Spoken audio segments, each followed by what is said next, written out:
Marilah kita saksikan penampilan pemegang nomor undian 210. Kepada pemegang nomor undian 210 dipersilahkan dengan segala hormat.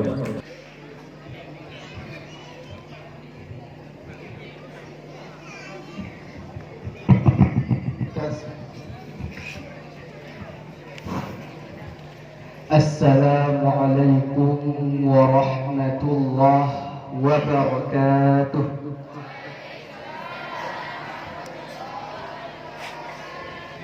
Qala al-musannif rahimahullah ta'ala wa naf'ana billahi rabbil alamin. Allahumma salli ala sayyidina Muhammad. Rabbi shrah li sadri wa yassir li amri wahlul 'uqdatam min lisani yafqahu qawli. Bismillahirrahmanirrahim. Wa haitsu aqulu an-nass fa huwa nass asy-Syafi'i rahimahullah. Wa yakunu hunaka ay muqabihi wajhun dha'ifun aw qawlun mukharrajun min nass lahu fi nadhir al-mas'alati la yu'malu bihi. Wa haitsu aqulu الجديد فالقديم خلافه أو القديم أو في قول قديم فالجديد خلافه والقديم ما قاله الشافعي رضي الله عنه بالعراق والجديد ما قاله بمصر والعمل عليه إلا فيما ينبه عليه كامتداد وقت المغرب إلى مغيب الشفق الأحمر في قديم كما سيأتي. وحيث أقول وقيل كذا فهو وجه ضعيف والصحيح أو الأصح خلافه. وحيث أقول وفي قولا كذا فالراجح خلافه ويتبين قوة الخلاف وضعفه من مدركه.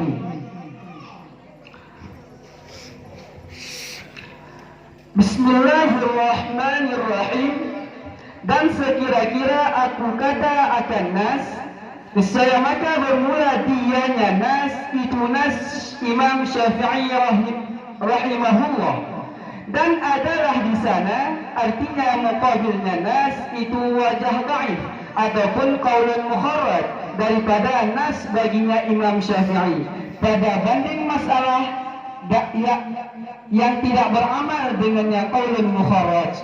Dan sekira-kira aku kata akan jadid, maka bermula qadim itu khilafnya jadid, ataupun aku kata akan qadim ataupun fi qaulan qadim, maka bermula jadid itu khilafnya qadim au fi qaulan qadim. Dan bermula qadim itu barang-barang yang berpendapat akannya barang oleh Imam Syafi'i radhiyallahu anhu di Irak. Dan bermula jadid itu ma yang berpendapat akannya ma itu barang-barang yang berpendapat ianya Imam Syafi'i akannya ma di Mesir. Dan bermula beramal itu sabit di atasnya jadid, kecuali pada ma yang memberitahu ianya Imam Nawawi di atasnya ma, seperti memanjangkan waktu maghrib kepada hilang syafaq merah pada pendapat qadim, sebagaimana ma selagi datang ianya ma. Dan sekira-kira aku kata waqil kada, maka bermula dianya waqil kada itu wajah dhaif, dan bermula sahih ataupun asah itu khilafnya.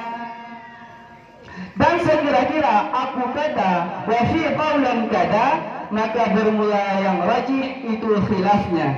Dan nyatalah kuat khilaf dan dhaifnya khilaf daripada dalilnya masing-masing.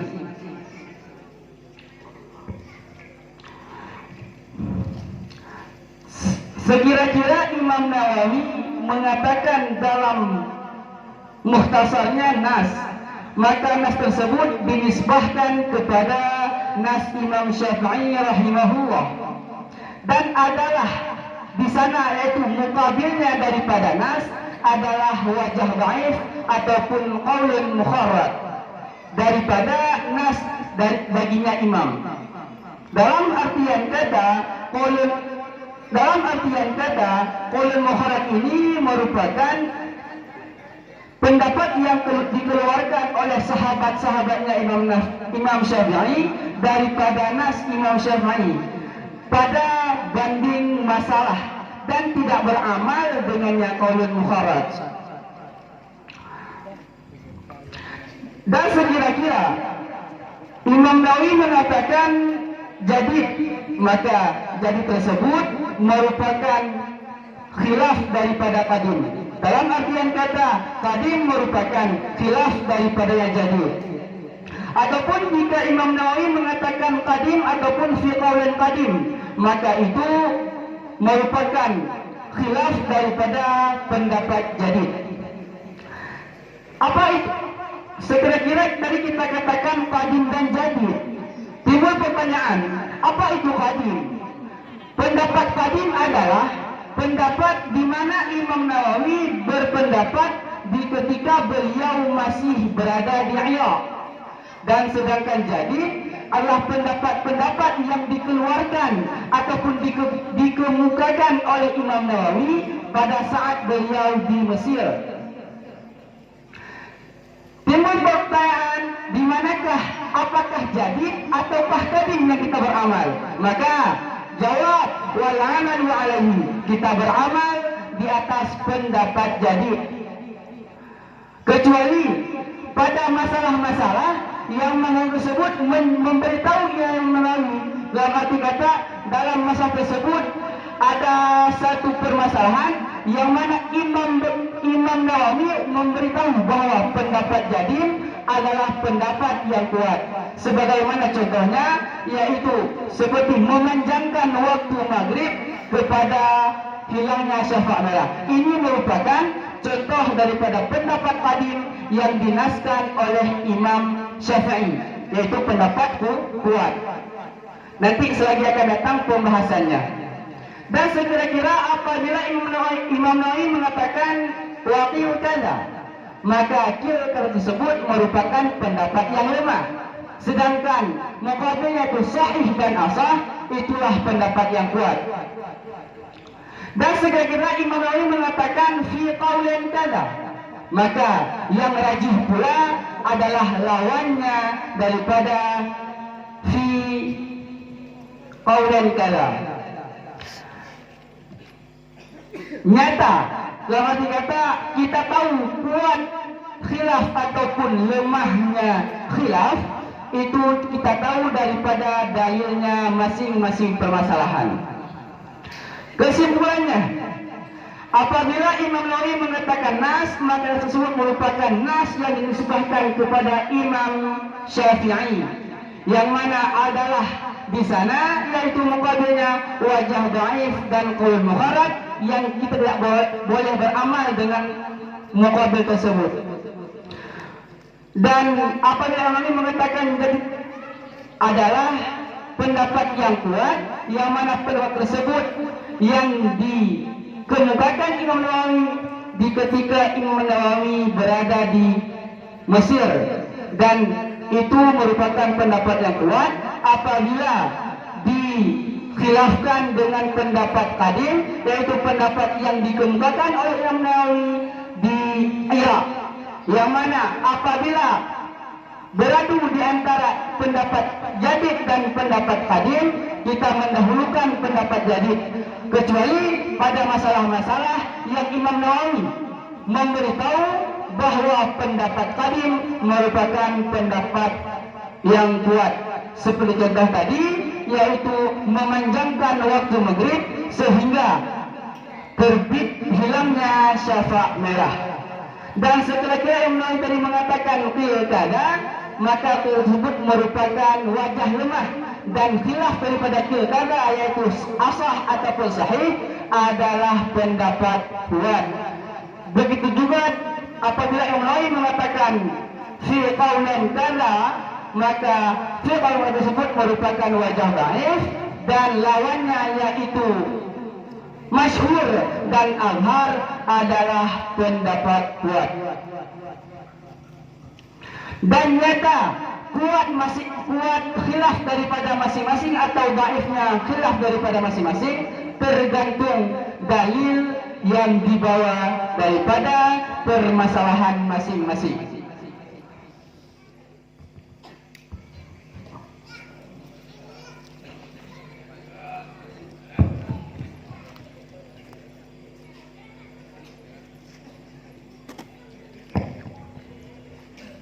Sekarang sesi tanya jawab. Kami persilahkan kepada Dewan Juri.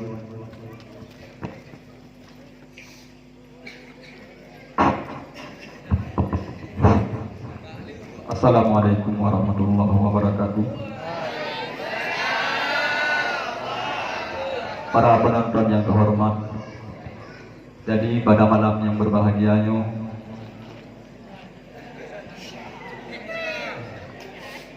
ulun selaku Dewan Juri Makrab ingin sekali untuk bertanya,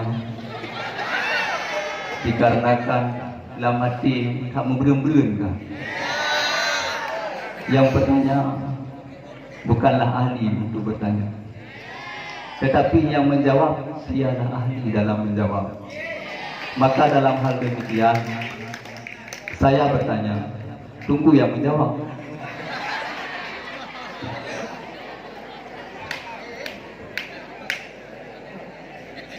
Coba ulang makna bak kalimat yang pertama, wahai su akulu.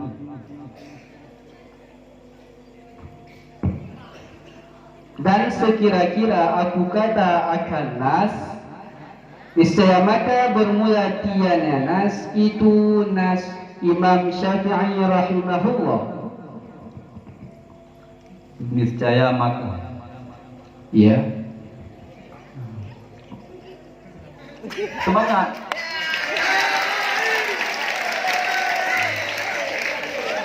Niscayanya supaya jawab haisu. Haisu mengandung makna syarat. Mengandung makna syarat. Haisu salah satu daripada zaraf makan ataupun zaraf zaman. Pakan urangnya haisu mengandung makna jauh.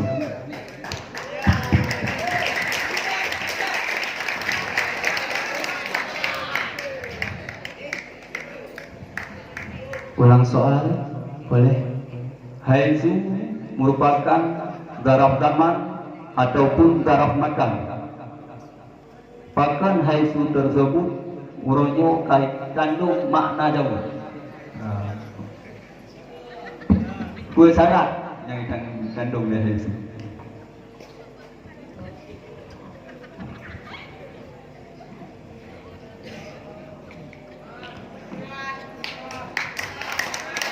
Sebelumnya saya minta maaf. Pertanyaan Ustadz, haisu merupakan kalimat taraf. Kenapa hari ini haisu mengandung makna syarat? Sedikit.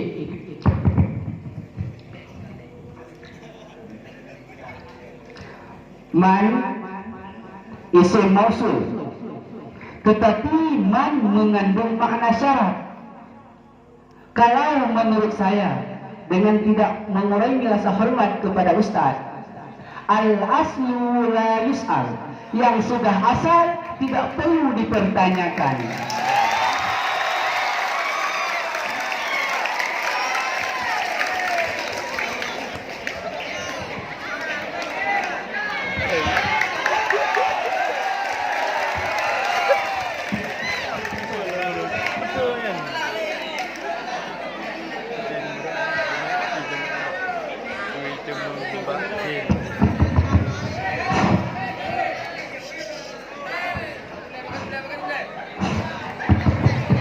Panggilnya kok.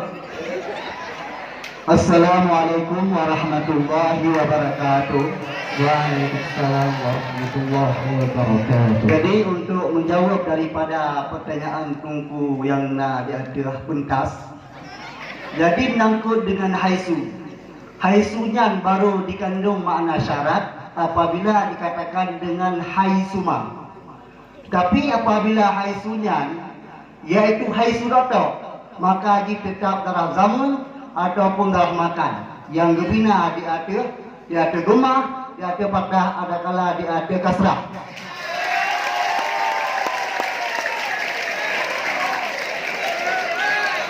Nas insyaallah negalan bah kitab Jami' Darus dan juga negalan dalam kitab Mu'jam Arab.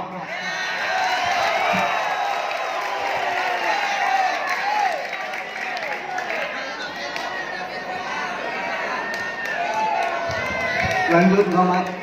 Roti lalu.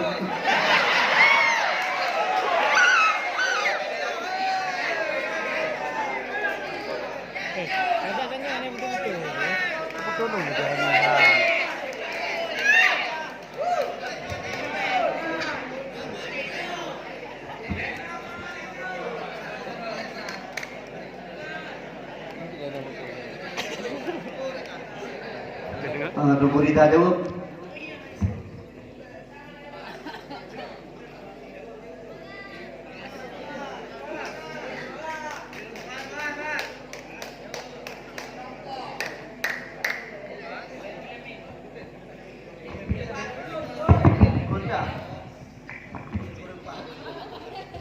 Soal yang mana Ustaz? Nak apa tanya? Jadi haisu Ron Begah itu syaratnya dikandung makna syarat. Ulun tuan jawab berarti haisu apabila yaitu naziyadah ma maka menjadi haisuma itu baru dikandung makna syarat. Tapi kalau haisu tok maka dia akan mempunyai makna zaraf makan, kadang-kadang juga ada makna zaraf zaman.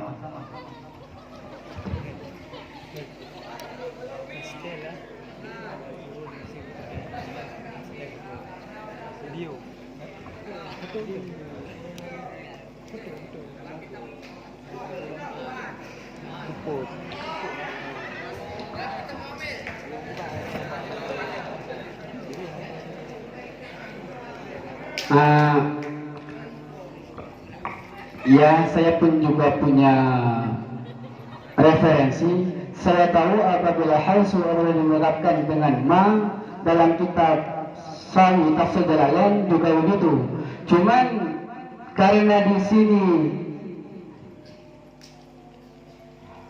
haisu di sini kalau menurut saya tanggungkan kepada haisu yang mengandung makna syarat.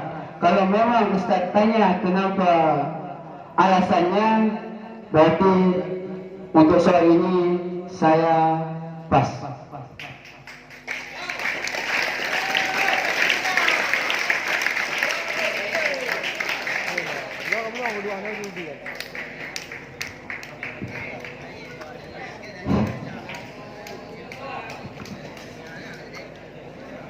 Jadi masalah haisu kakelar masalah haisu apa?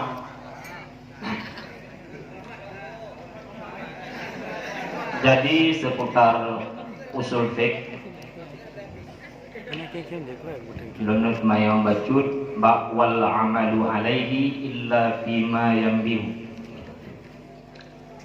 wal amalu inang am maksus ataupun am murad bihil khusus. Pada kalimat al-amalu Ya.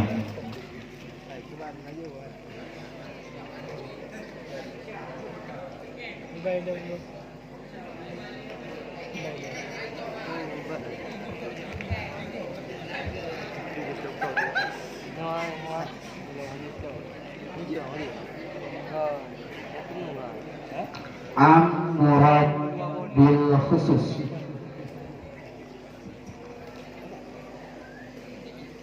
Kiban pengertian am murad bihil khusus.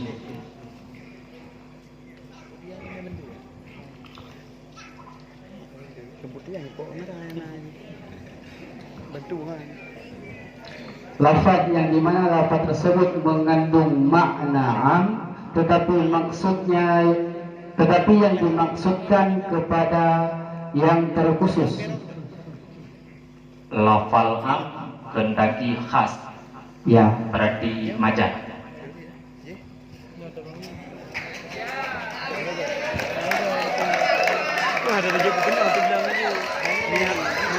sebentar Ustaz. Yang terjadi majaz Ustaz di mana? Al amalu am murad bihil khusus. Iya. Lafal am kendaki khas, yang mana makna khasnya di situ.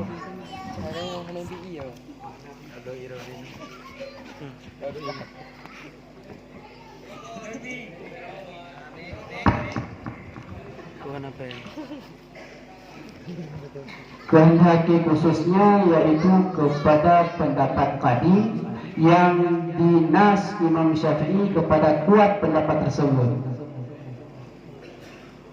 Gini Ustaz, seingat saya majaz tersebut boleh terjadi pada lafaz hakikat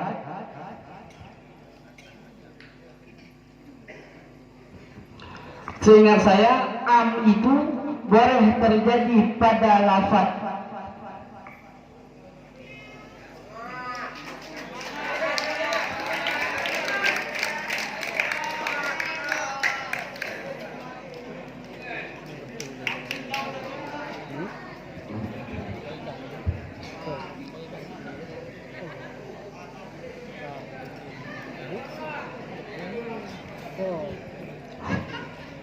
Jadi baca dulu supaya anak lebih jelas. Menyoam murad bihil khusus sedahulung tuan membutuhkan kepada karinah tetapi kan bak istisna. Lagi contoh an-nasu bermakna manusia tapi dikehendaki kepada salah hidro daripada sahabat Rasulullah berdasarkan nakadina nyan am murad bihil khusus, sedangkan am maksus am yang ditaksiskan. Yang jadi kepada pertanyaan di sino al amalu alaihi illa fima yang bihu pekeh am maksus adalah am murad bihil khusus. am maksus. Am maksus Ya. berdasarkan pendapat yang kuat pukul am maksus sah tak jadikan sebagai majaz.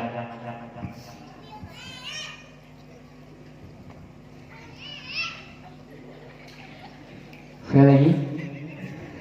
Berdasarkan pendapat yang kuat am maksus am dikehendaki kepada makna khusus sah dikehendaki majaz.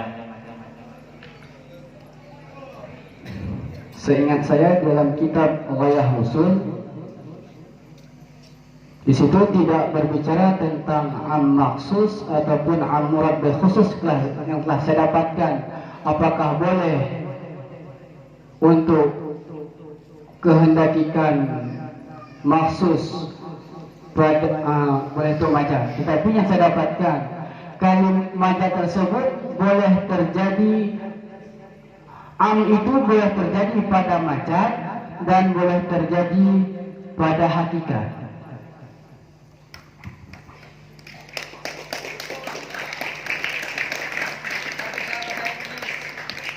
Berdasarkan makna al-amal bermula beramal di atasnya jadi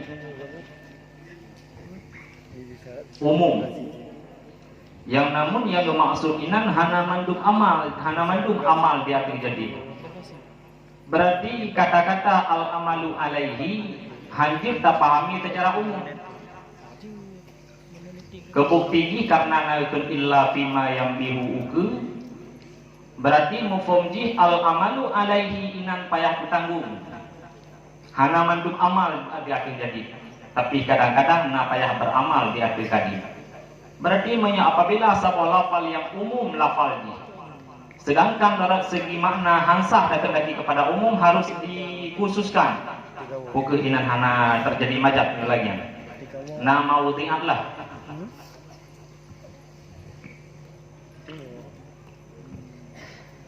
Sekali lagi Ustaz. Yang terakhir saya. Ba'al amalu alaihi lafalji umum.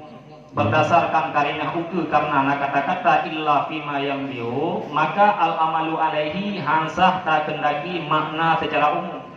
Karena amal diatur jadi hana mandum. Nah sebahagian jin amal diatur jadi, berarti amal diatur jadinya lafal dengan umum. Sedangkan arat makna ji hana mandum amal diatur jadi. Berarti sebuah lafal yang umum payah terkendaki makna yang khas. Pukuinan jin terjadi majat hana majat nama wudi'atlah lagi kan untuk mentaksiskan yang umum sudah ada istisna kepada kenapa harus dengan majaz sementara sah kita kehendakikan apabila menjadi surah sah kita kehendakikan di situ kepada taksis dengan ilah semata-mata sebagaimana pada firman Allah Ta'ala innal insana lafi khusrin illa allazina amanu. Insan di situ bermakna am sedangkan untuk mentaksiskan lafaz insan yang tidak rugi illa allazina amanu. Tak yakin beralih kepada pertanyaan selanjutnya seputar ilmu mantek.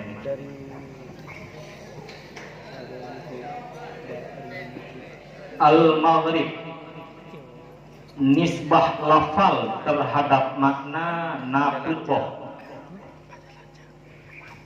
maka al-maghribnya salah sabuh daripada petboh nisbah lafal terhadap makna teh yang kita mau kenal.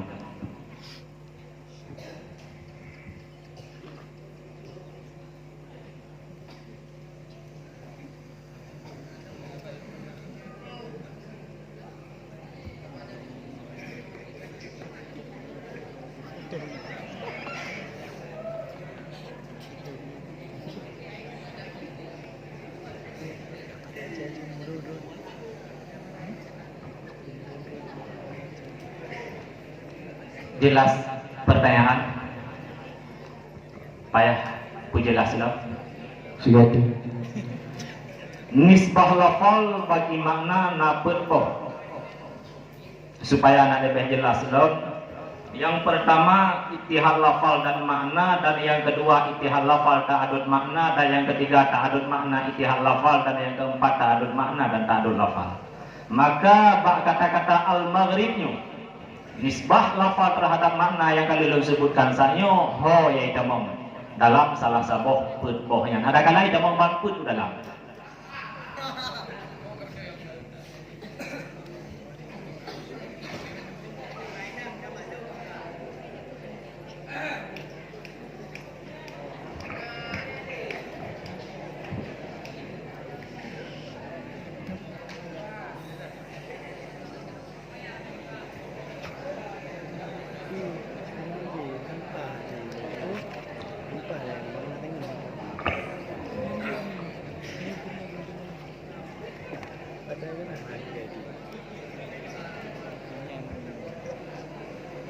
Ittihad lafaz, ittihad makna. ittihad lafal, ittihad makna. Berarti makna daripada al-maghrib Terbenam. Waktu maghrib. Oh makna ditendaki. Maksudnya? Padumbuh nama makna.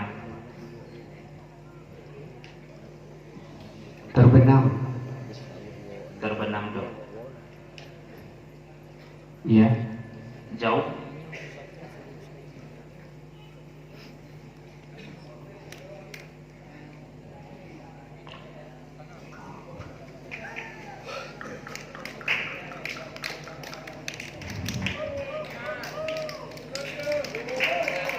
Ya, tapi di sini hanya ittihad lafaz, ittihad makna. Iya, memang tak pakai makna tetap taboh, tetapi secara hakikat. Ketika dinisbahkan kepada kalimat waktu, maka di situ maghrib hanya terkhusus kepada ittihad makna. Kecuali apabila kalimat maghrib tunggal, maka al-maghrib ia bisa bermakna lain sebagainya selain juga terbenam. Jadi dan dipakai bang tipe lafal yang mungkin kena tetap taboh, tak pakai lafal kena. Pada hakikatnya pada umboh naik kandung makna walaupun jadi yang dapat pakai ini cuma taboh, mungkin dulu dapat pakai taruh itu.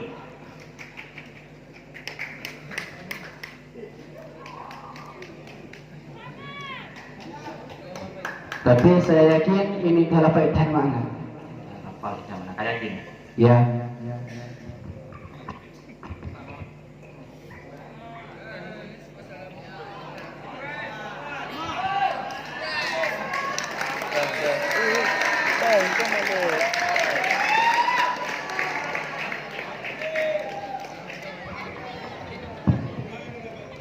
Sekian.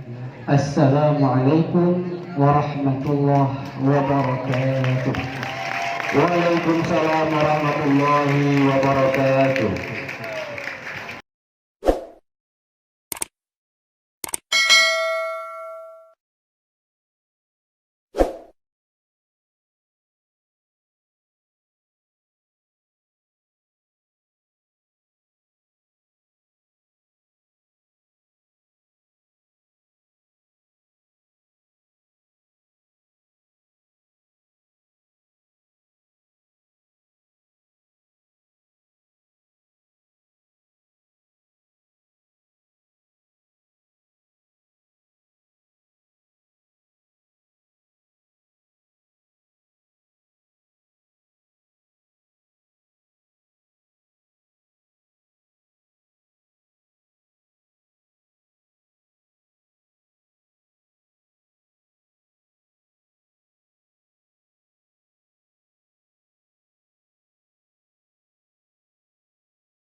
bahan masing-masing.